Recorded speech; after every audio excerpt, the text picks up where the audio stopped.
E aí, família, tudo bem com vocês? Estamos aqui no nosso terceiro episódio do podcast Bora Crescer. E eu já quero te pedir que você nos ajude a divulgar esse conteúdo. E você pode ser nosso parceiro nisso. Como? Se inscrevendo nesse canal, ativando as notificações, indicando para mais pessoas, né? Compartilha no seu grupo de WhatsApp, compartilha no grupo da família. E vamos assim estar disseminando esse conteúdo que tem sido uma bênção, tem edificado a vida de muitas pessoas. Mas hoje, em especial, nós estamos muito felizes aqui em receber um convidado especial, um convidado direto da Espanha. Está conosco aí o pastor Daniel, ele que é missionário, juntamente com a sua esposa Camila, lá na Espanha, na cidade de Vigo, e está aqui passeando, revendo amigos, revendo a família, indo em algumas igrejas. Está aqui no estado do Rio Grande do Sul com a gente. Daniel, seja muito bem-vindo, uma Muito alegria obrigado. te receber aqui. Alegria é minha, alegria é minha. E que essa tarde, noite, não sei a hora que o pessoal vai acompanhar, é noite, né? Na terça-feira. Então, que a gente possa crescer juntos com as experiências, com aquilo que nós vamos compartilhar aqui. Que legal, que legal. Mas para a gente te conhecer um pouquinho, como É. foi esse chamado missionário? Como que foi teu crescimento na igreja? Você veio no lar cristão, não? Sim. Eu brinco que eu nasci no hospital, mas praticamente dentro da igreja também, né? Porque eu sou filho de pastor, tanto eu como a minha esposa, nós somos filhos de pastores, aqui do Rio Grande do Sul, mais lá no norte do Rio Grande do Sul.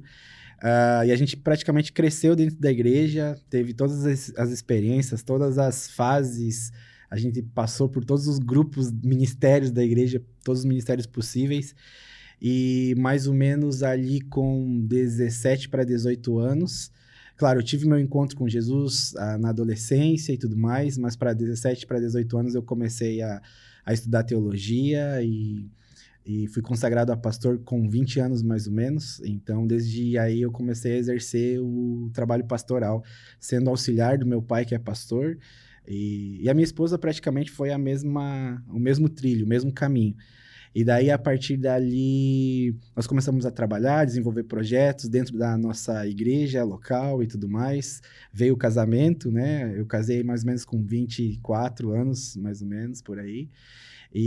Mas foi muito interessante, porque Deus preparou muito o nosso coração para o que iria vir mais para frente, né? Então, a gente trabalhou muito com o pastoreio de jovens, a gente trabalhou muito com adolescentes também, formou muitos ministérios e trabalhou com muitos ministérios de evangelismo dentro da nossa igreja, da nossa cidade. A gente ficou muito conhecido na cidade por fazer esses trabalhos de evangelismo e tudo mais. Mas tinha algo no nosso coração que, como não encaixava, parecia que faltava alguma coisa. E foi aí que nós começamos a orar. Nós já estávamos casados, eu e a Camila. Mas tinha alguma coisinha ali que era como como um quebra-cabeça que falta uma peça, sabe? Uhum. Então nós começamos a orar, buscar uma direção de Deus, uma orientação de Deus, até que veio o primeiro convite de uma primeira viagem missionária no ano de 2015. Nós fomos convidados para ir para a Ásia Central, ter a nossa primeira experiência transcultural, podemos dizer assim, como família, como casal. E fomos, então, a essa primeira viagem. Ficamos poucos dias, uma viagem de curto prazo. Só que essa viagem, na realidade, começou um despertar de Deus em relação ao nosso chamado transcultural, porque até então a gente trabalhava muito com a questão urbana, né? Missões dentro da nossa cidade, evangelismos e tudo mais. E aí Deus começou a gerar esse desejo no nosso coração. Daí foram passando os anos, continuamos o trabalho na igreja local e tudo mais. 2017 surgiu uma outra oportunidade de irmos para a Colômbia também, junto com uma equipe de missionários do Paraná. A gente foi também, foi um tempo muito legal. E aí, 2017, foi onde Deus começou a falar especificamente sobre o nosso chamado transcultural. E aí se passou praticamente um ano. Eu lembro muito bem a maneira que Deus começou a compartilhar com a gente, foi algo bem interessante. A gente estava fazendo uma série sobre avivamento no nosso Connect, que era a reunião de jovens que nós tínhamos, chamava Connect. E eu lembro que eu estava um sábado de manhã preparando a mensagem, estudando sobre alguns avivamentos, eu estava lendo sobre alguns movimentos de avivamento que tinham muito despertar missionário, que foi o dos morávios, o avivamento do país de Gales e tudo mais. Eu lembro que eu estava estudando. E foi um tempo onde Deus, como desceu, assim, na sala, o Espírito Santo começou a falar ao meu coração, e foi ali que Deus falou comigo sobre a nossa ida para a Espanha. Até então, era um pouco desconhecido da gente, assim, dessa realidade da Europa, da Espanha. Nós até tínhamos comentado algumas coisas, porque como a gente trabalhava com missões locais, na igreja local, nós tínhamos um curso chamado ID-Team, que era de missões para adolescentes e tudo mais. E eu lembro muito bem que o primeiro comentário que eu ouvi sobre a Europa foi da minha esposa falando, olha, nós no ID-Team nós estamos estudando, falando sobre a questão de missões transculturais, nós vamos falar especificamente da Europa. E aí que a gente começou a estudar um pouquinho mais, ver um pouquinho mais, ler um pouquinho mais sobre a necessidade da Europa. Mas o mais engraçado é que Deus falou comigo, compartilhei com a minha esposa, e ela disse, não, se Deus falou contigo, vai ter que falar comigo também. Sim. E foi aí que ela começou a perguntar, falar com Deus e tudo mais, e a confirmação foi muito legal. Foi exatamente num congresso internacional de missões, que foi em São Paulo, e ela falou assim, Deus, olha, eu tô indo pro congresso, mas eu não quero só ler na Bíblia, eu não quero que seja das maneiras tradicionais. Eu quero que uma pessoa venha até mim, que eu não conheça, e me fale sobre a Espanha. Se Deus já falou com o Daniel sobre a Espanha, então agora tem que falar comigo também. E foi assim que aconteceu, exatamente. Num sábado à noite, nós estávamos numa ministração e chegou até nós uma pessoa e falou assim o seguinte... ela chegou e de cara falou assim, Deus já enviou vocês dois para a Espanha. Uau. E daí foi exatamente como ela pediu. Ela tinha pedido, não sei se eu tinha falado, mas ela pediu que ela queria que alguém falasse com ela. Sim. Então, e foi aí que daí, a partir daí, nós começamos a nossa caminhada em relação ao nosso chamado. Mas eu costumo dizer que o chamado, na realidade, ele é uma construção, né? É uma construção de fatores. Eu gosto muito de falar que é como um quebra-cabeça de Deus, que a gente vai entender só realmente quando o propósito de Deus ele é revelado nas nossas vidas. Então, foi aí que quando Deus falou algo específico para nós sobre o chamado missionário transcultural, que a gente começou a entender que era uma construção. Foi uma construção de Deus, uma preparação de Deus desde o começo, lá da nossa infância. E aí tu começa a entender, que legal. Então, foi por isso que eu estou dentro de uma família que é missionária, uma família missionária.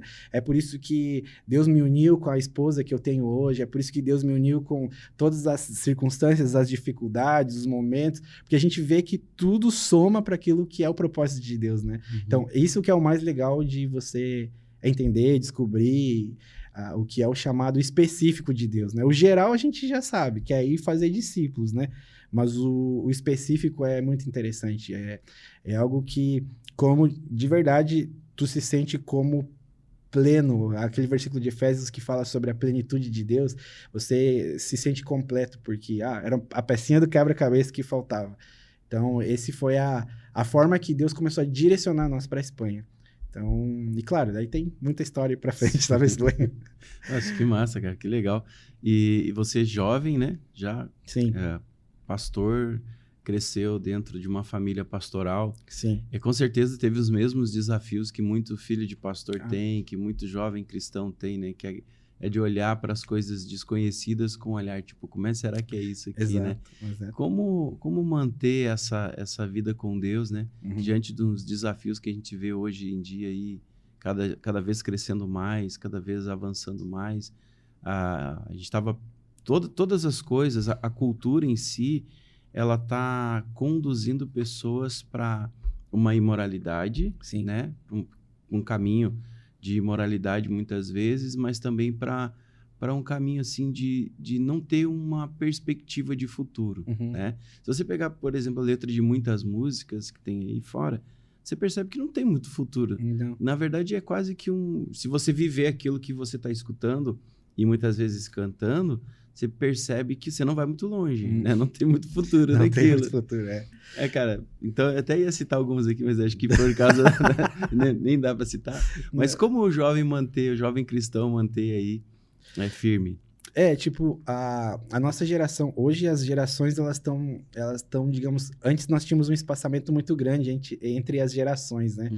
E hoje, com toda a era globalizada que a gente está vivendo, a gente está vendo que o espaço entre as gerações tem diminuído muito, né?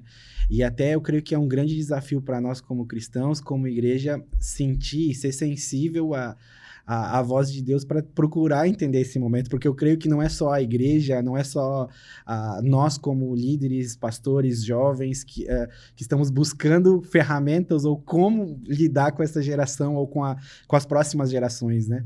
Mas eu costumo dizer que a nossa geração, ela é uma geração que está lidando com muita coisa, né? A gente está lidando com a depressão, a gente está lidando com o estresse, que é a ocupação do dia a dia, muito o excesso, né, do dia a dia. A gente está lidando muito com a questão do excesso do futuro, que é a ansiedade. E eu costumo dizer que a nossa geração é uma geração que vive ocupada, preocupada e não satisfeita. É uma geração que ela está muito preocupada com ela mesma, muito egoísta, cada vez mais se fechando mais nela mesma.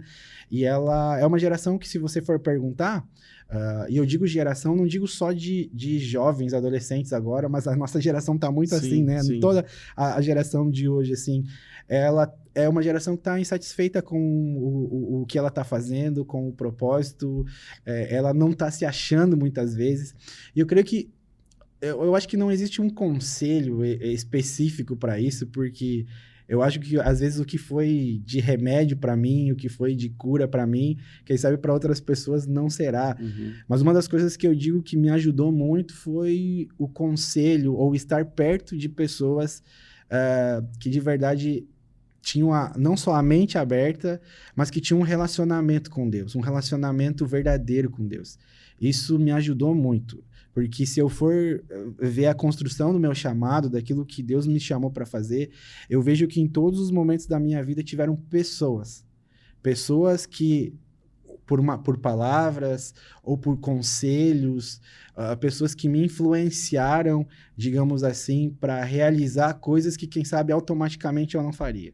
Eu costumo dizer que, porque se a gente depender de nós mesmos, a gente tem uma sementinha do mal no nosso coração e a gente sempre vai pender para essa semente do mal, né? Claro. Nossa, eu não fui perfeito. Tive um monte de falhas no meio da minha caminhada, tive toda essa questão que o pastor falou sobre dúvida, sobre o que eu vou fazer, meus amigos estão fazendo, o que eu faço? Eu sou cristão. Teve um momento que a gente dá aquela bambeada, será que é o que eu tô fazendo? Principalmente quando entrei na universidade, para mim foi bem difícil, assim, porque eu fiquei uma dualidade ali entre o que eu fazia, ministério, fé, e o que eu estava aprendendo na universidade e tudo mais. Mas eu acho que o que serviu muito para mim foi caminhar com pessoas saudáveis, pessoas que tinham um relacionamento com Deus. E isso me ajudou demais, Hoje eu vejo, na época, quem sabe eu não tinha essa noção, mas hoje eu vejo, foi caminhar com pessoas que tinham um relacionamento saudável com Deus, sabe? Não pessoas que tentavam impor o que elas acreditavam, mas pessoas que viviam Deus assim em sua naturalidade, sabe? E isso me ajudou demais, porque me ajudou demais a lidar com os meus pecados, me ajudou demais a lidar com os meus medos, me ajudou demais a lidar, a ser uma pessoa melhor resolvida, sabe? E hoje, sim, eu posso dizer que eu posso até fazer parte da geração que está preocupada, que está ocupada, às vezes nós somos muito ativistas, mas hoje eu não posso chegar aqui e dizer eu estou insatisfeito. Não, porque eu realmente me sinto completo dentro daquilo que Deus me propôs e me chamou para fazer.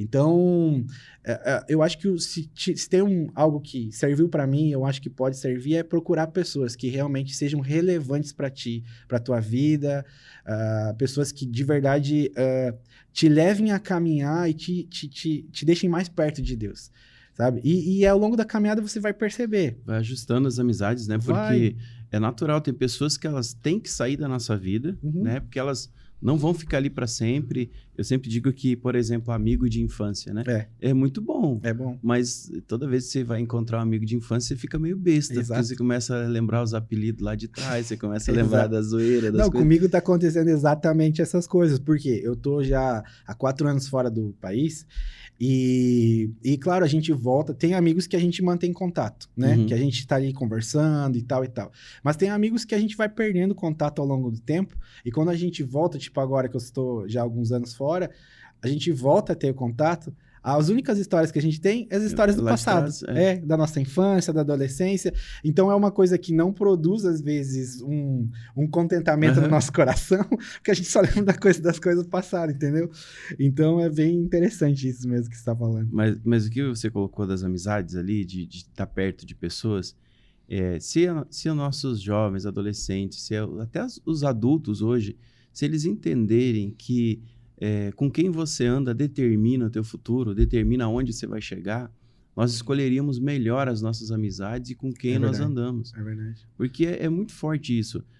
Não tem como você dar certo se anda com gente ruim. Uhum. Não tem como você avançar na vida se você anda com gente que tem uma mentalidade de lá atrás. Exato. Né? E tem essa máxima, né, que nós somos a média das 5 pessoas que convivemos, dos livros que lemos, mas é uma grande verdade. Hoje o brasileiro ele não tem a cultura da leitura, por exemplo.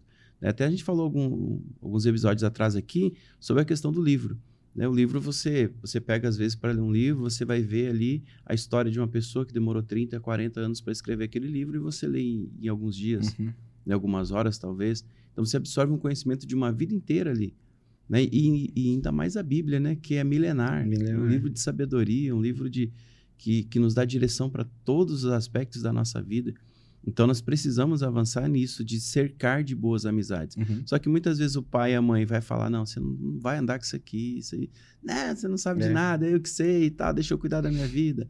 Cara, eu digo o seguinte, pai e mãe, eles nunca vão desejar o nosso mal. Eles podem não agradar a gente naqueles comentários ou em algumas coisas que eles vão falar pra gente fazer. Exato. Mas eles não querem o seu mal. Não, claro. É o instinto protetivo. Só que o filho quer andar na corda bamba. O pai tá dizendo, não vai por aí, tem uma ponte aqui do lado que você quer se arriscar. Não, mas eu dou conta de cuidar de mim. Cara, só que é 1 minuto de bobeira. É verdade. Esses dias eu estava conversando com um jovem e ele falando, né, sobre uma situação na escola e tal. Eu falei, cara, tem alguns colegas seus, você tem que filtrar. Primeiro, tem aquele colega de escola que é o cara de boa, que ele vai te dar bons conselhos, vai te ajudar, vai ser seu amigo de verdade. Agora tem o pilheiro. O pilheiro é aquele que vai chegar pra você e falar, pá, tu viu, fulano falou de ti. Cara, não acredito. Aí vai lá pro fulano, ó, fulano falou de ti. Sabe aquele que fica atiçando os dois lados pra ver brigar na hora do intervalo e depois fazer a festa. Né? Aquela coisa. Então, tem gente que é assim. Sim. Não tá verdadeiramente contigo. Então, abre mão, deixa... eu tenho vários amigos, sabe? Mas eu cuido muito assim, ó. Se eu fico cuidando, se eu tenho que estar ligando toda vez para falar com aquela pessoa, se eu tenho que estar mandando mensagem, se eu tenho que estar insistindo no relacionamento, cara, eu deixo ir. Não, e sabe que hoje eu já tenho 35 anos e tudo mais, e principalmente a gente que é missionário, serve num campo missionário, a gente sente muita falta de uma amizade verdadeira, sabe? Porque realmente quando a gente foi pro campo, hoje eu posso dizer que eu descobri quem são os meus amigos de verdade. Aqueles que eu pensava assim, não, esses caras são para toda a vida, vou carregar eles comigo. Mas de verdade eu descobri que eu tenho pouquíssimos amigos. Né? E como é bom nutrir essas boas amizades, essas amizades que realmente te fazem crescer. Porque justamente essas mesmas pessoas que me ajudaram a crescer, até hoje eu tenho esse contato, esse vínculo com elas, sabe? Mas existem outras pessoas que simplesmente passam pela nossa vida, né? Quem sabe vai ser bom para aquele momento, mas a gente tem que aprender também a abrir mão de coisas que... Porque às vezes a gente fica preso, né? Fica preso a velhas amizades ou a coisas mais velhas que às vezes vão como frear, né? Não vão fazer você avançar como você estava falando. Né? Daniel, essa questão de você ir para a Espanha é uma outra cultura, uma outra língua, outro idioma, totalmente diferente, longe da família, longe de amigos, né? Que nem você colocou. Como foi para vocês fazer essa transição e adaptação dos primeiros anos lá? Quanto tempo você já está lá? 4 anos. Os seus primeiros anos lá, como foi essa adaptação? Tipo assim, hoje que eu já estou mais tempo, agora eu consigo como separar, sabe? O primeiro momento, que foi o momento da chegada, que o primeiro ano foi muito duro, foi muito difícil. Uma porque nós estávamos num país diferente, cultura diferente, a forma do povo ver, as coisas são diferentes. Principalmente igrejas também, as igrejas são diferentes, a forma da igreja se mover é diferente. Então foi um ano muito difícil, um ano de adaptação. Eu creio que esse ano de adaptação foi, claro, pela questão da língua também.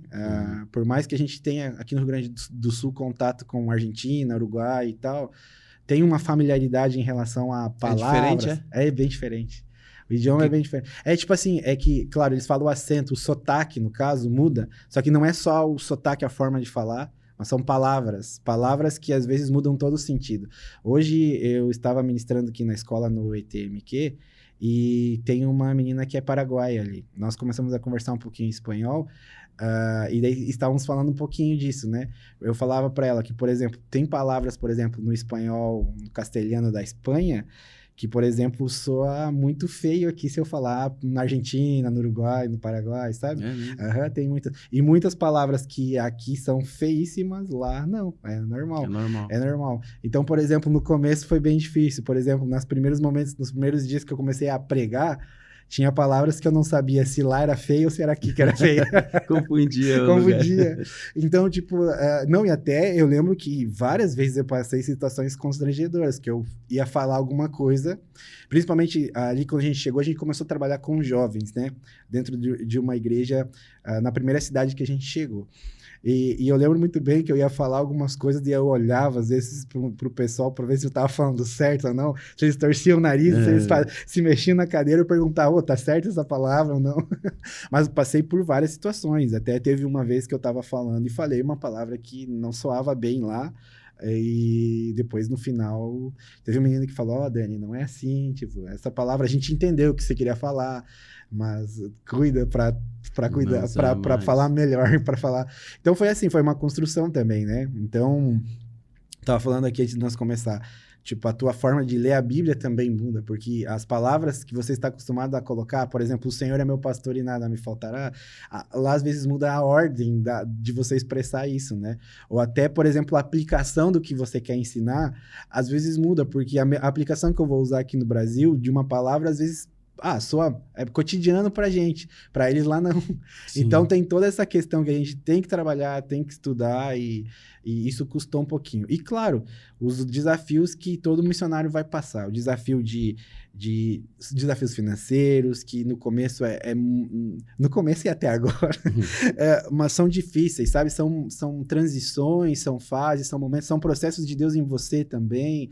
A gente vai aprendendo também a honrar outras pessoas, vai aprendendo a escutar outras pessoas, escutar as pessoas mais velhas, missionários mais velhos, e também a escutar a Deus. Eu creio que acho que o grande passo que a gente deu nesses 4 anos de maturidade foi aprender a escutar melhor a Deus. Não digo que eu sou um expert para escutar a Deus, não, mas escutar a Deus de uma maneira diferente, sabe?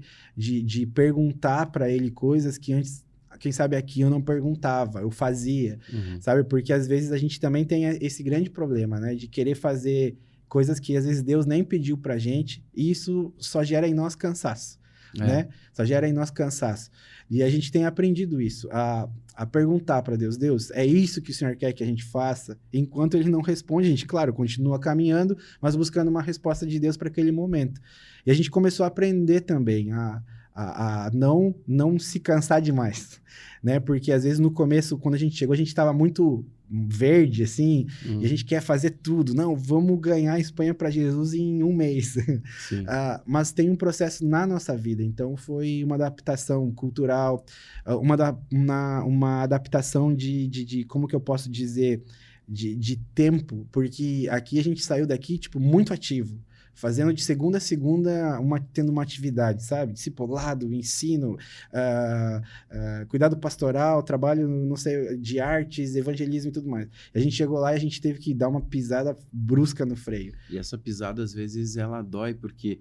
dói. Eu lembro o seguinte, quando eu estava na ativa, né, na representação comercial e também empresa e tudo mais, E tava num acelerado, assim. Uhum. De repente você larga tudo e vai ficar integral. Tem horas que você fala, tá, e agora? O que eu O faço? que eu faço?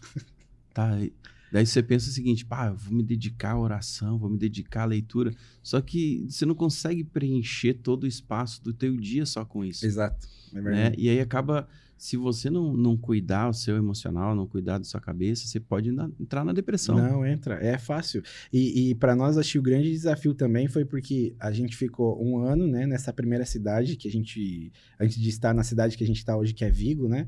E quando a gente deu o passo que Deus nos direcionou para irmos para a cidade de Vigo, para começar o trabalho de plantação de igreja, entrou a pandemia, né? Tipo, Sim. fechou tudo, assim. Então, a gente ficou praticamente 2 anos meio que imobilizados, assim. Mas, ao mesmo tempo, a gente entendeu que não foi imobilizados, né? Foi realmente um processo de Deus pra gente, para que hoje nós estivéssemos com o trabalho e desenvolvendo o trabalho que Deus quer que a gente desenvolva lá. Então, foi esses desafios, assim, do começo, mas...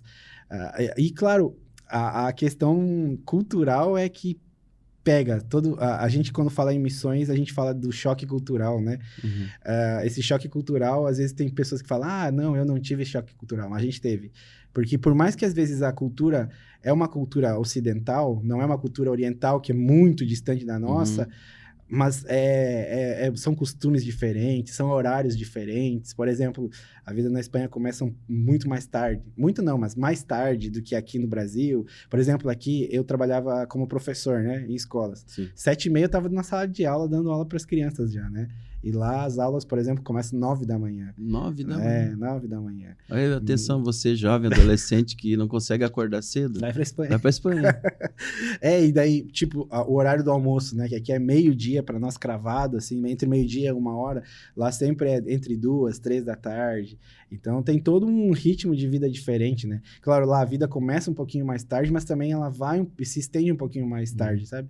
Então, tem toda uma questão de aclimatação, a gente demora e tal. E agora aqui para vir pro Brasil que é difícil, que daí, por exemplo, aqui parece que eu tô comendo o triplo do que eu como lá, porque às vezes lá eu almoço 2, 3 da tarde e eu vou só comer alguma coisinha ali para fechar a noite, sabe? E deu. E aqui não, eu tomo café às 7h30, mas daí às 10, 10 e pouquinho já tô com fome de novo, daí almoço meio-dia, depois, e ainda mais aqui, né? Casa de pai, familiar, tem que tomar café, tem que experimentar todas as coisas. E as cuca. E as cuca. Não, o churrasco, O churrasco. né? Não, e essas coisinhas assim, claro que... E claro, tem coisas que a gente sente falta. Por exemplo, o X do Rio Grande do Sul. Nossa. Né? O X do Rio Grande do Sul não tem. Lá a gente encontra, por exemplo, lanches como hambúrguer, essas coisas normais que tem em todo lugar, mas o X, né, assim não tem como. Imagina. Essa era uma saudade que a gente tinha também. Nossa. Imagina, o X é X, né, X cara? é X. Só quem prova aqui sabe o que é. Que é o X, né? É doideira.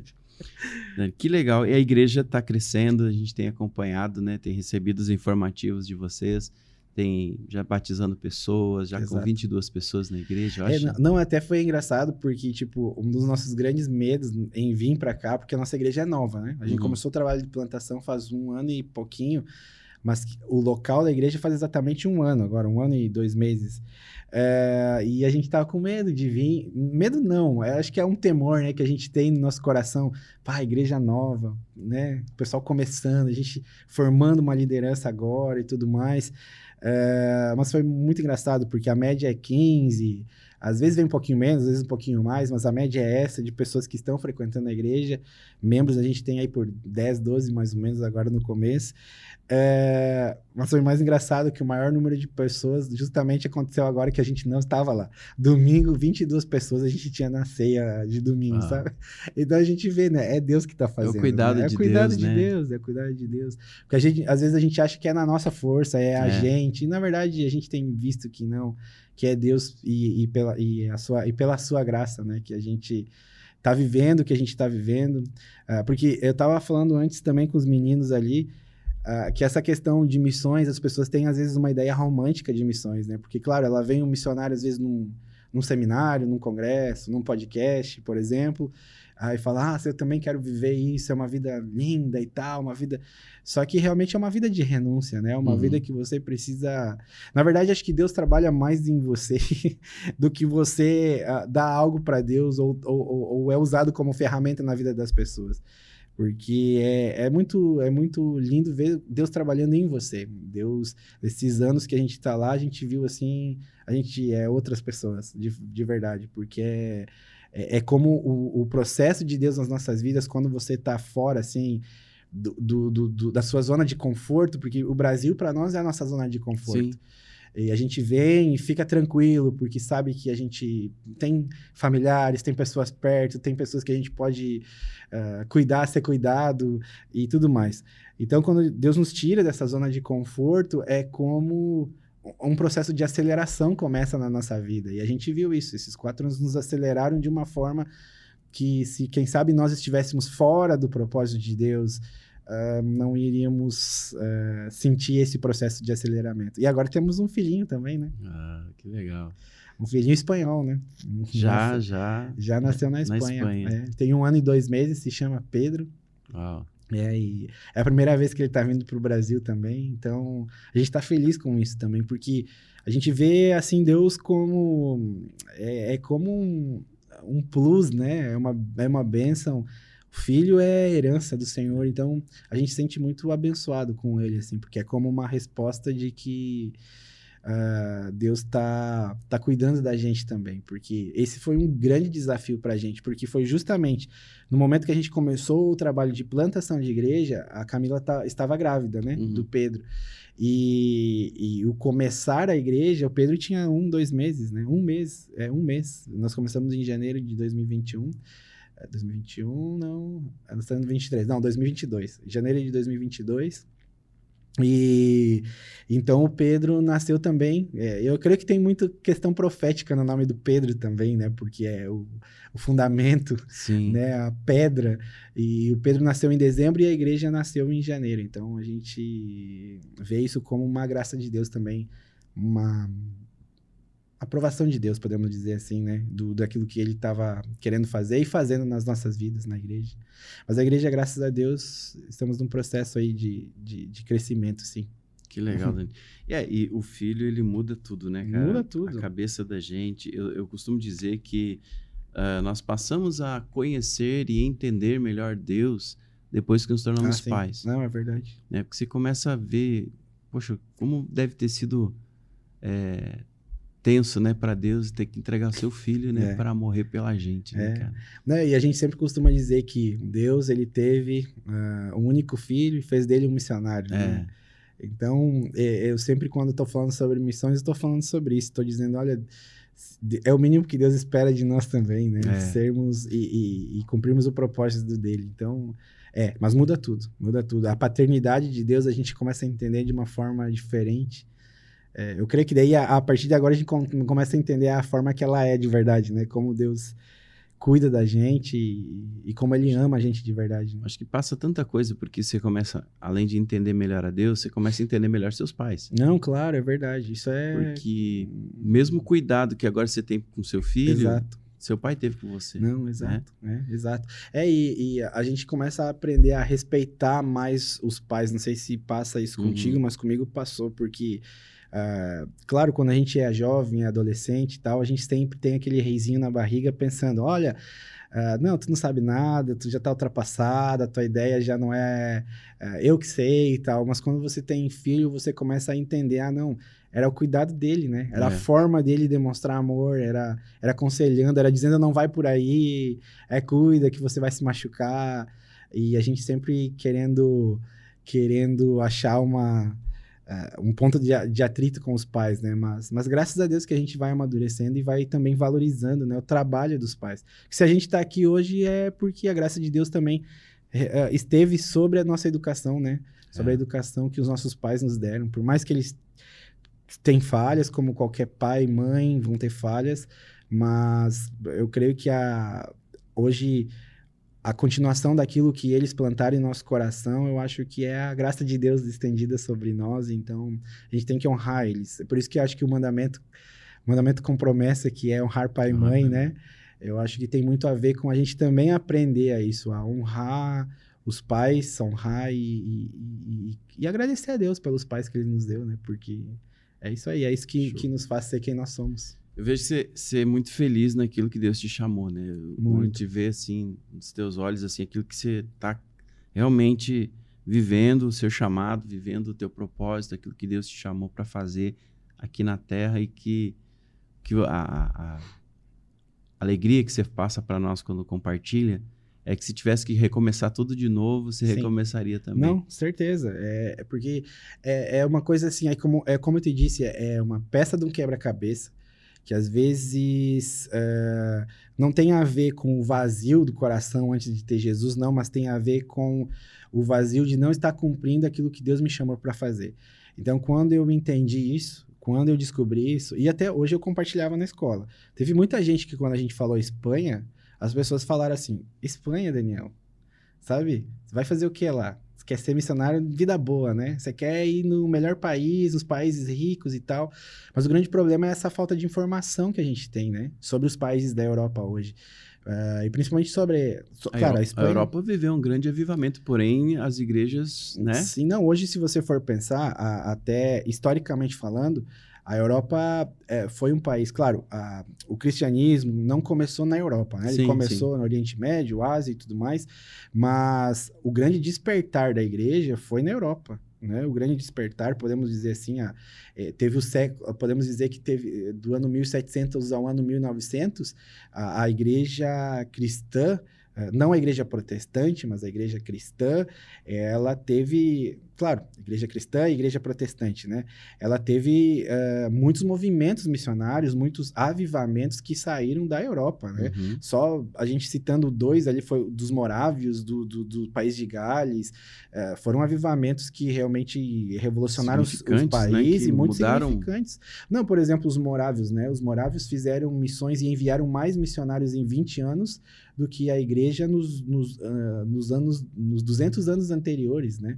E a igreja, de modo geral, né? Sim. Então, tipo, hoje até tem uma citação de um amigo, de um missionário, e ele descreve um pouquinho sobre como está a Europa hoje, e ele cita assim que depois de 1500 da Reforma Protestante, hoje nunca foi tão necessário um reavivamento no continente europeu como agora. Uhum. Se existe uma hora para um grande reavivamento no continente europeu, é agora. Porque hoje o continente europeu é um continente que vive um pós-cristianismo, sabe?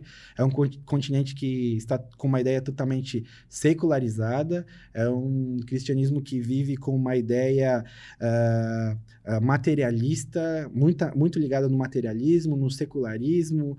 Não, hoje, por exemplo, jovens dentro da igreja cristã protestante na Espanha, por exemplo, você vê, mas os que você vê são filhos de cristãos que já estão ali. Sim. Mas às vezes faltando aquele encontro pessoal com Jesus. Mas não porque estão se convertendo agora, sabe? Então nós temos um desafio muito grande, um desafio generacional, justamente por todas as questões ideológicas, que a Europa é tida como...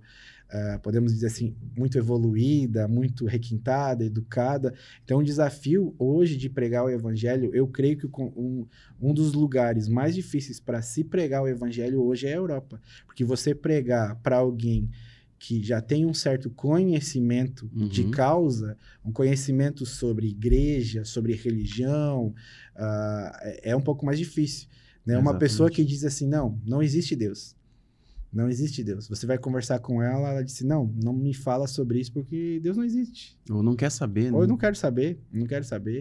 Então, tipo assim, entre os jovens, assim, o ateísmo é gigante, assim. É mesmo? É gigante.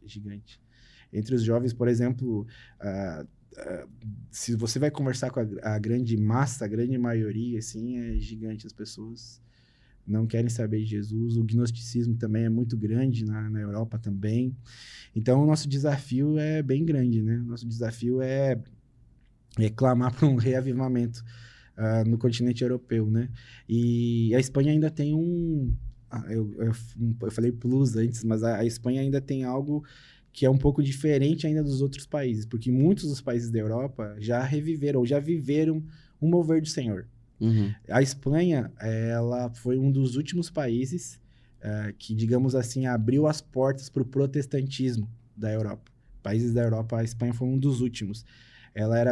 O catolicismo dominava muito fortemente, assim, a Espanha, e ela foi um dos últimos países que abriu as portas. Então, o evangelho na Espanha, ele é muito criança ainda, ele é muito bebê, sabe? Tem poucos anos, assim, Sim. eu não sei dizer exatamente, mas é algo que ainda está engatinhando. Não, por exemplo, se você for pensar em números, a Espanha tem aproximadamente 8.000 cidades, mais ou menos.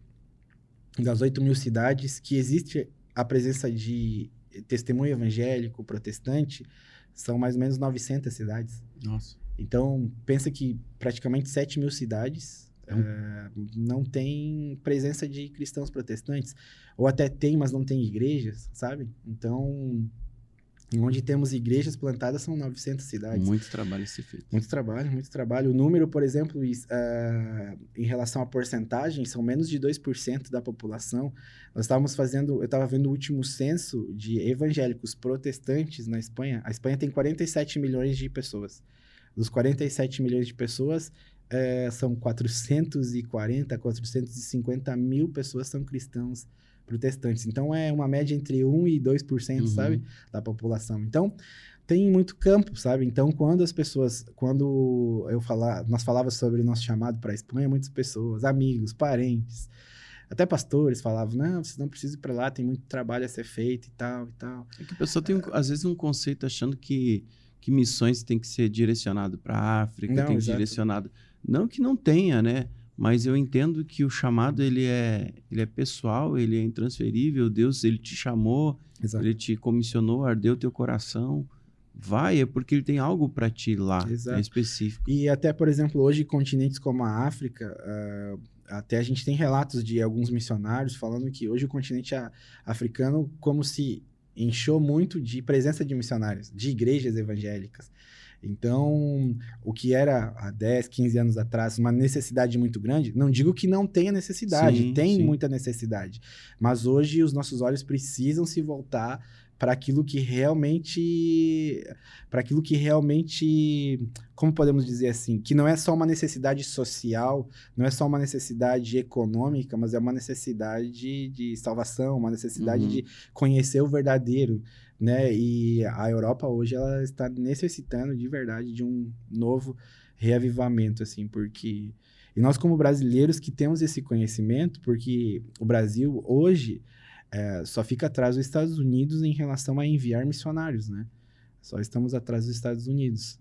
Então, é o segundo país do mundo que mais envia missionários. E mesmo assim, ainda é muito pouco perto da grande realidade. Então, aí que, se Deus está inquietando o coração dos nossos telespectadores, ouvintes também, que você procure, né, buscar de Deus essa direção, porque os campos estão brancos, né, como a palavra do Senhor nos fala.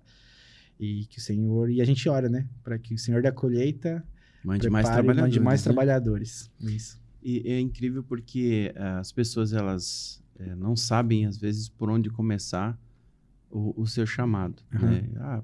Poxa, o Daniel, a Camila receberam o chamado de Deus para a Espanha. Fulano de tal recebeu, né, chamado para tal país.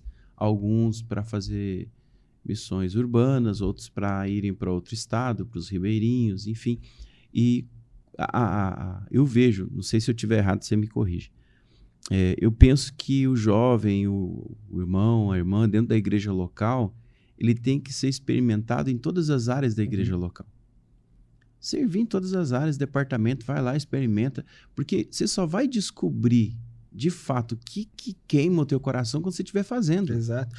Antes, quando eu estava falando sobre a construção, o chamado passa muito pela igreja local. Eu digo que o propósito específico de Deus para a vida de cada crente está muito ligado ao nosso trabalho na igreja local. Porque eu não consigo ver o chamado de Deus como fora daquilo que o Senhor estabeleceu como igreja. Ah, Daniel, mas dentro da igreja local tem muita dificuldade, muito problema. Em todos os lugares você vai encontrar problema, em todo lugar você vai encontrar Sim. dificuldade. Mas a gente precisa ser experimentado dentro da igreja local, porque pouco a pouco a gente vai descobrindo que existem talentos, existem dons que Deus já colocou dentro da gente, mas que ainda não estão bem desenvolvidos. E às vezes não. E no ministério local, no ministério da igreja local, esses dons e esses talentos vão começar a aflorar. Então é por isso que tem gente que, por exemplo, tem uma queda assim pelo lado artístico, e Deus vai direcionar dentro da igreja e você vai dizer, pá, mas eu tô aqui servindo como, sei lá, como financeiro da igreja, mas eu não me sinto encaixado, não é aqui. Mas você precisa ser experimentado dentro do ministério da igreja local, porque é aí que você realmente, Deus vai construindo algo em você. Porque tudo que Deus já estabeleceu, já está estabelecido em nós, já está em nós. O que vai acontecer? A gente vai crescendo, vai amadurecendo, e esse ministério, esse chamado vai sendo como aflorado, né? Vai sendo aflorado. Então, tem muito a ver com o ministério local. E é uma construção de Deus, porque eu lembro quando eu me converti, e eu comecei a servir na igreja local, eu ajudei nos juniores, fui líder de jovens, fui membro de diretoria de jovens, líder de jovens casais, professor de escola dominical, servindo como obreiro, em outras funções também na igreja, onde precisava a gente estava lá. E aquilo nunca foi uma pretensão, né, a aspirar ao pastorado, assim. Mas, quando eu assumi a igreja em 2007, que a igreja praticamente não tinha os ministérios estabelecidos, não tinha nada pronto, a gente ia ter que recomeçar a igreja, começar tudo do zero ali. Tinha 18 pessoas quando nós assumimos a igreja.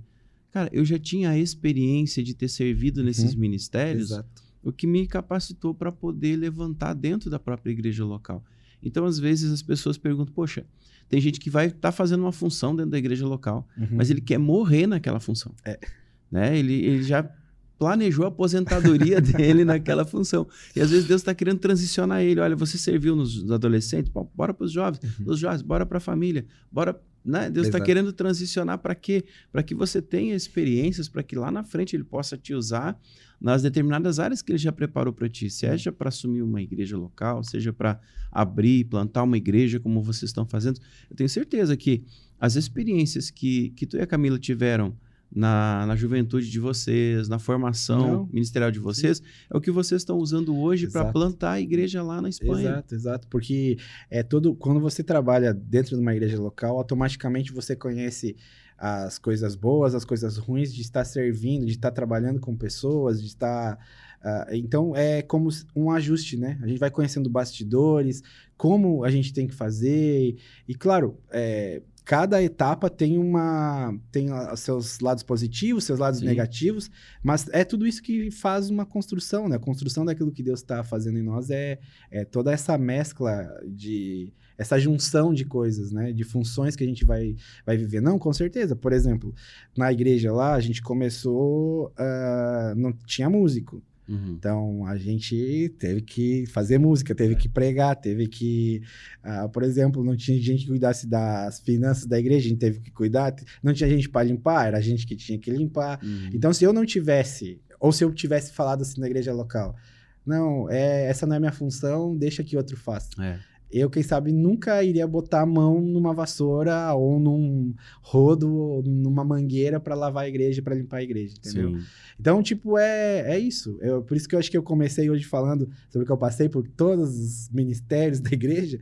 Eu acho que tem muito a ver com a nossa conversa, com o que a gente está desenrolando aqui na conversa.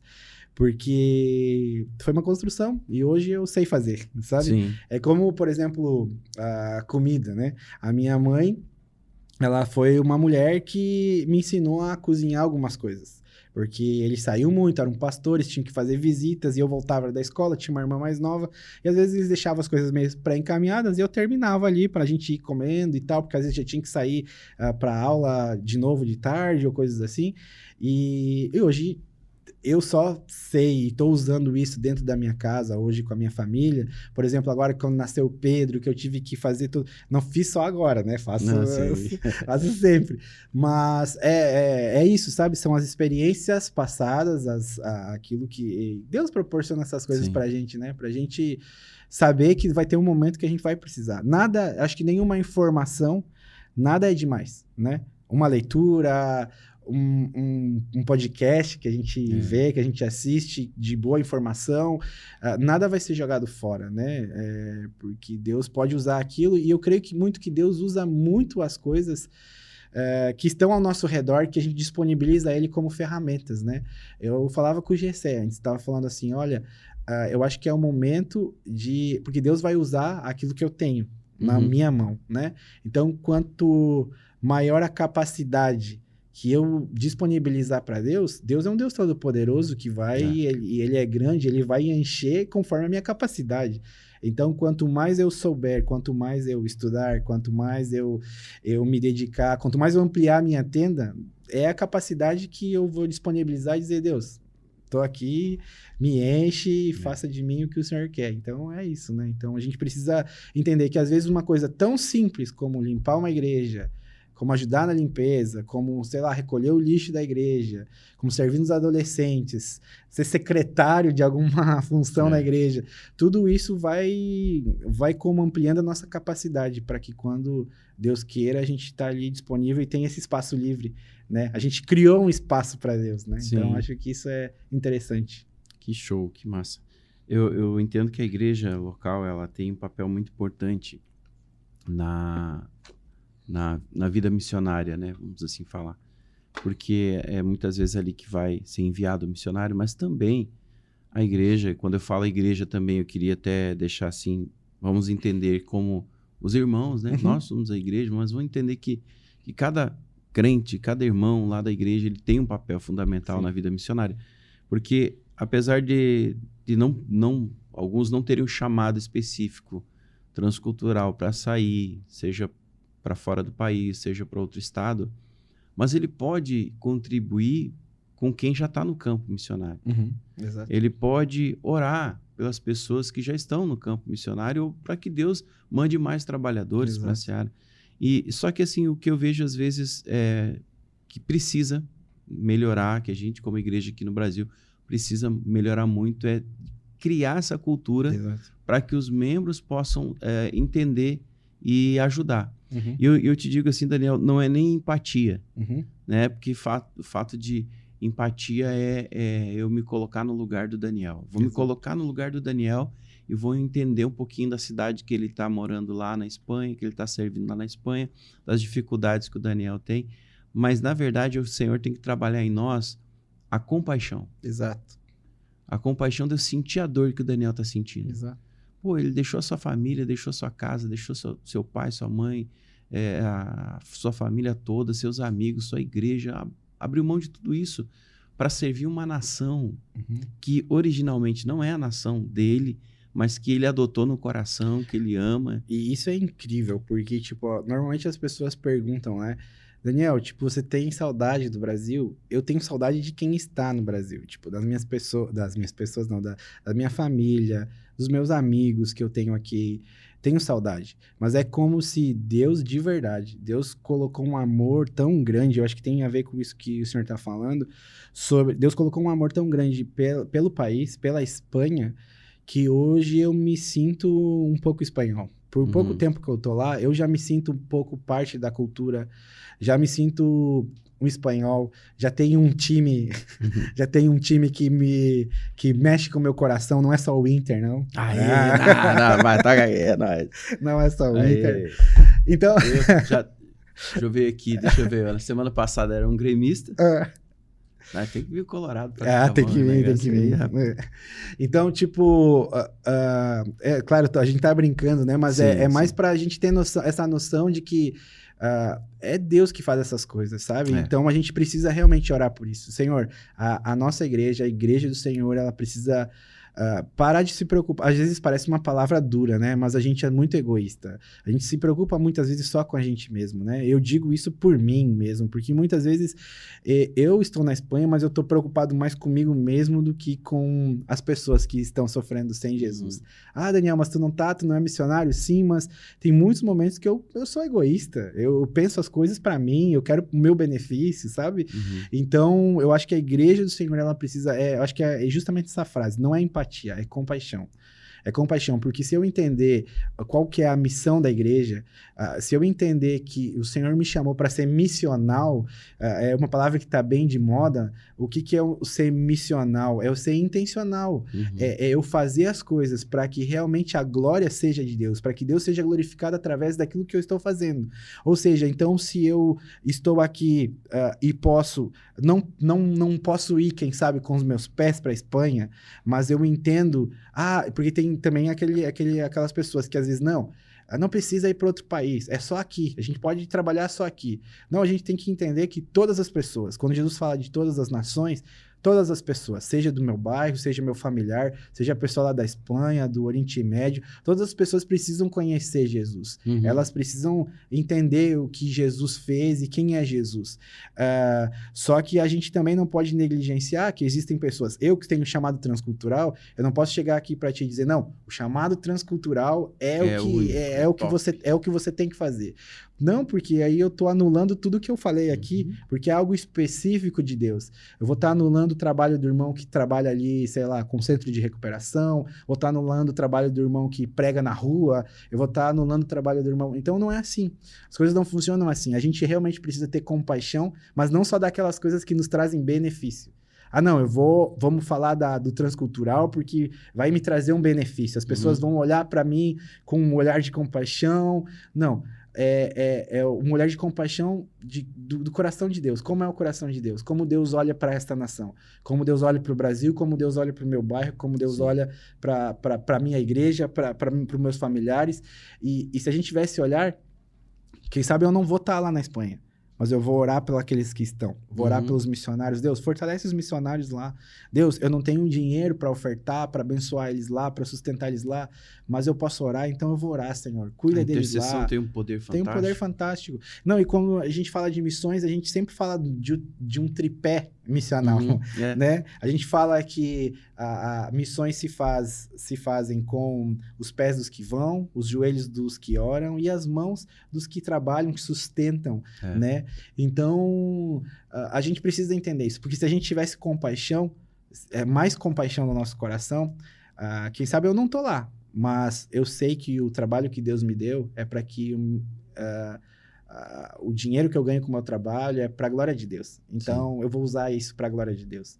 Vou investir nas pessoas que precisam, E a mesma coisa é quem tem um ministério de intercessão, de oração. Então, eu acho que é muito isso, compaixão, acho que é a palavra. A gente precisa orar para que Deus nos tire de nós mesmos e que a gente comece a ter uma visão mais ampla, a visão de Deus e não a nossa visão humanista que a gente tem hoje, né? A visão tão centrada no eu, tão centrada... Porque hoje a cultura, se a gente for olhar a cultura de modo geral, ela sempre vai fazer você pender para a tua felicidade. Não, você tem que ser feliz. Independente do que aconteça, você tem que ser feliz, sabe? Não importa se vai machucar outra pessoa, não importa. Não, você tem que ser feliz. E as pessoas vão buscando essa felicidade que é ilusória, porque não existe, e acabam se preocupando somente com elas. E o mundo tá passando, as coisas... E eu vejo que é muito uma armadilha de Satanás nesse tempo, sabe? Eu vejo uma armadilha de Satanás para que as pessoas percam o foco daquilo que é verdadeiro, daquilo que Deus colocou na palavra dele que está escrito, sabe? Que é olhar para as pessoas com outros olhos. Não com empatia, mas com compaixão. Acho que é importante ter empatia, claro que é importante, mas quando a gente está falando do chamado do Senhor... É que na empatia você se coloca no lugar da pessoa de forma mental, né? Você imagina como é que é. Agora, na compaixão, você sente a dor daquela pessoa. Paulo, né? Paulo fala assim, eu sinto dores de parto até que Cristo seja gerado em vós. Ele está falando sobre a questão do discipulado, do cuidado, e ele externa essa dor, né? Ele fala, eu sinto como dores de parto, né? Tipo, é dolorido, sabe? É compaixão. Você estava citando há pouco para mim que teve uma pessoa lá que você... presenciou um grande milagre, né? Que foi uma cura, enfim. Foi você que orou por essa pessoa? Sim, foi assim. Eu te pergunto porque eu acredito, pode ser que não, tá? Mas é algo que já aconteceu comigo também. É que quando você consegue olhar para aquela pessoa e você sente a dor daquela pessoa, você começa a imaginar, cara, Teve uma história muito semelhante que aconteceu há alguns anos, que uma menina, ela tinha um problema de degeneração muscular. Uhum. E ela vinha praticamente carregada para a igreja. Só que ela é uma adolescente. Eu fiquei pensando, Deus, quando ela fizer 15 anos, como é que ela vai entrar no salão e tal? Exato. E quando ela fizer 18, e o casamento dela? E eu comecei a imaginar as fases da vida daquela menina com aquela doença. Cara, eu comecei a chorar. E quando eu senti a dor daquilo que ela poderia estar vivendo no futuro, que nós oramos com ela, ela foi curada. Oh. Então, eu entendo assim, que o que Deus deve ter plantado no teu coração ao olhar para essa pessoa, né? O que Deus deve ter gerado no teu coração para você orar por essa pessoa e ela ser curada, é esse sentimento que eu falo que é a compaixão, né? Que é o que Jesus... quando Jesus, por exemplo, ele olha para o paralítico lá, 38 anos, o cara esperando que as águas fossem agitadas. Primeiro que, né, alguém poderia passar lá, jogar uma pedrinha e dar um banho em todo mundo, né? Imagina. Aí Jesus chega lá e pergunta pro cara, você quer ser curado? Aí diz, pô, mas ninguém me coloca lá no tanque quando a água é agitada. Fala, não foi isso que eu te perguntei. Eu quero saber se você quer ser curado. Aí você quer... E aí você vê o milagre que acontece quando Jesus se move por uma pessoa que 38 anos estava numa condição. Né? Então, essa palavra é o que deve mover o nosso coração. Eu queria que você contasse essa experiência pra gente e se tiver mais alguma experiência que te marcou lá na Espanha. Essa experiência nos marcou sim, porque foi, digamos assim, a nossa primeira conversão, podemos dizer assim, como igreja.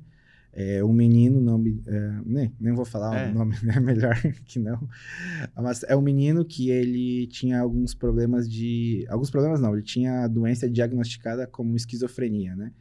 Então, o esquizofrênico, ele escuta vozes, ele tinha outros problemas, assim, que eram como uma somatória de todos, desse diagnóstico, podemos dizer assim.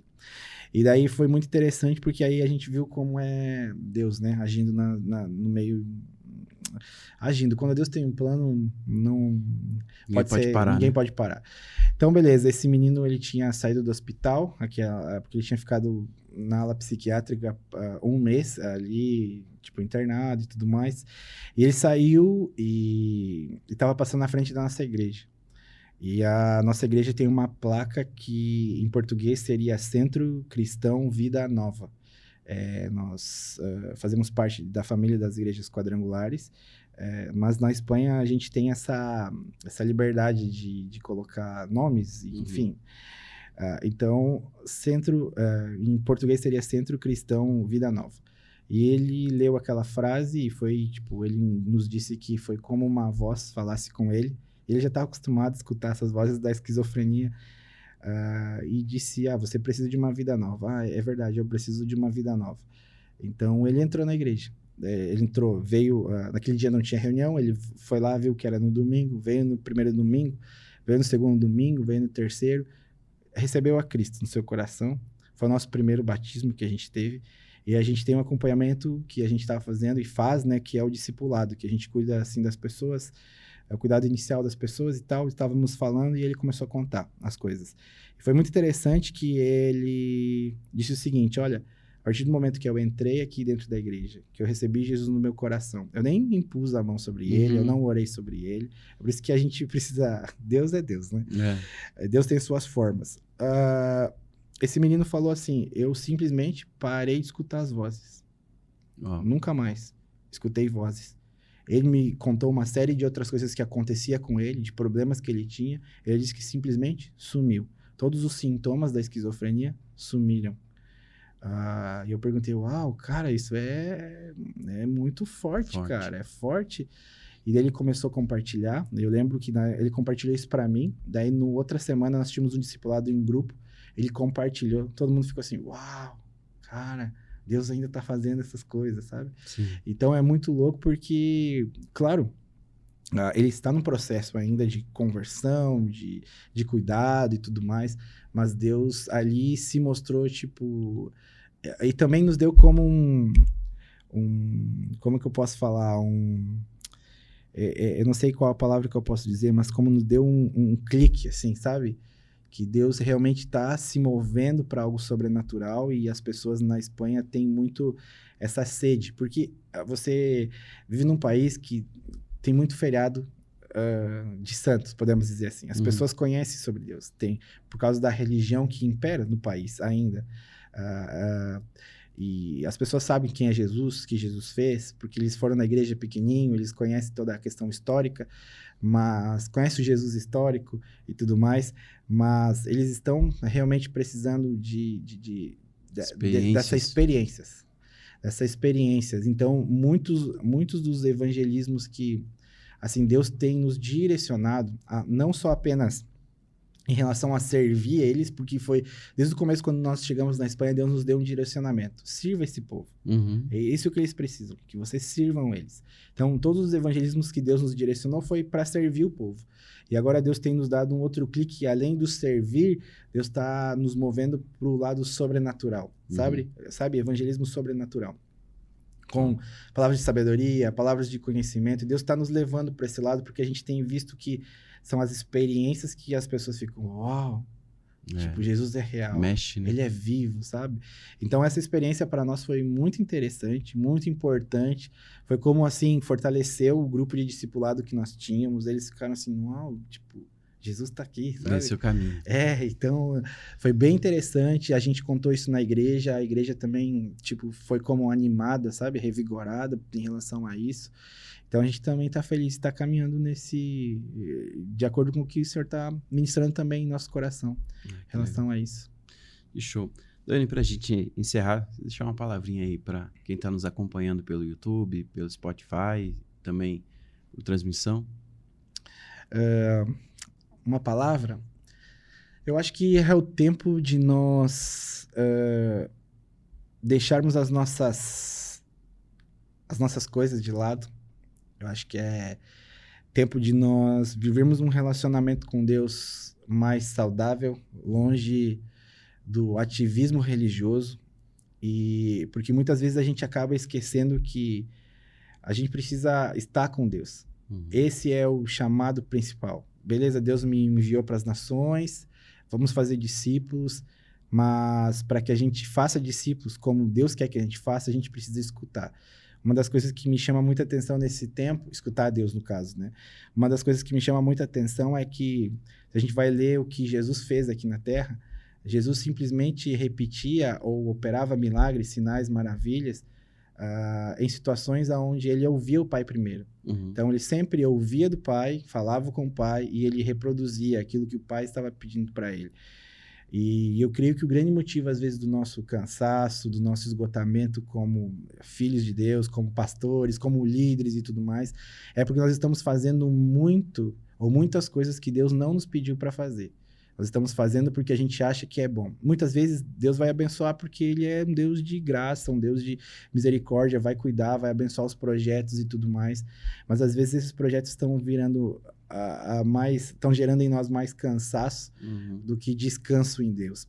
Então, que a gente possa filtrar essas coisas e aprender a escutar um pouco mais de Deus. Se tem uma lição que eu aprendi muito, é que essa pisada de freio que eu falei, que quando eu cheguei na Espanha, Deus nos pisou, nós tivemos que brecar, sabe? Sim. Pisar no freio. Foi isso, que a gente, por mais que vai ter momentos, tem momentos que eu tenho dúvidas, tem momentos que eu tenho medo, tem momentos que eu fico, tipo, apavorado. Deus, eu tô precisando de dinheiro e eu não tenho dinheiro, o que eu vou fazer? Mas são nesses momentos que a gente aprende a descansar e escutar a Deus. Eu tô falando isso porque é o que eu também tô precisando escutar agora. Deus, eu preciso descansar em Ti, porque eu sei que esses 4 anos o Senhor já me sustentou lá. Sim. Já poderia ter voltado um montão de vezes. Tive oportunidades, tive até desejos de voltar, mas quando a gente começa a entender que Deus tem um plano e um propósito em tudo que a gente está fazendo, a gente aprende a escutar melhor a Deus. E eu estou nesse exercício agora, de tentar aprender a escutar melhor. Não escutar o meu coração. Meu coração é enganoso. Sim. Não aprender a escutar os meus pensamentos e os meus desejos. Porque várias vezes eu me equivoquei, pensando que era a voz de Deus, e eu estava escutando o Daniel cansado. O Daniel com a mente cansada. Ou o Daniel com o corpo cansado. Ou simplesmente o Daniel que queria que aquela sementinha do mal que nós falamos lá no começo brotasse no nosso coração. Mas eu estou nesse exercício de tentar aprender a escutar a Deus e saber que Ele é um Deus que fala, Ele é um Deus de alianças, é um Deus de promessas. Não é a música antiga que nós escutávamos, mas Ele é um Deus de alianças, fiel, um Deus de promessas. E Ele é um Deus que Ele espera de nós. Ele espera de nós uma reação daquilo que a gente está vivendo como cristãos. Hoje eu escuto uma palavra, hoje eu vejo o podcast, mas qual que é a minha reação em relação a essa palavra? Porque eu sei que nenhuma folha da árvore vai cair se não é da vontade do Senhor. Então, quando eu escuto algo, eu sempre procuro dizer, Deus, o que o Senhor quer falar comigo nisso? Tem algo que o Senhor quer falar?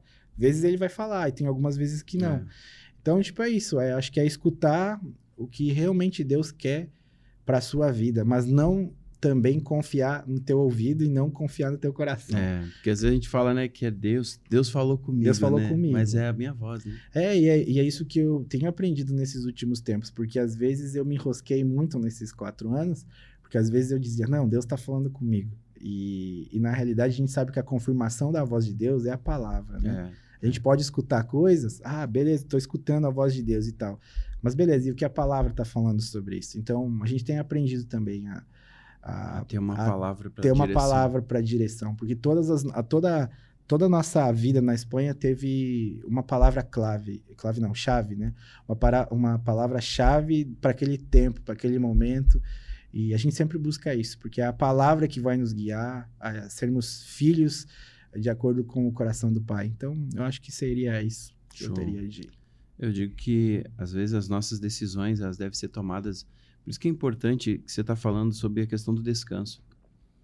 Existem alguns momentos que não é bom tomar decisão. Não, é verdade. Quando a gente está muito feliz, né? Você tomar uma decisão que você está muito feliz, às vezes você despreza algumas coisas, porque você está na euforia, você não presta atenção em algumas coisas que vão trazer algumas consequências ruins.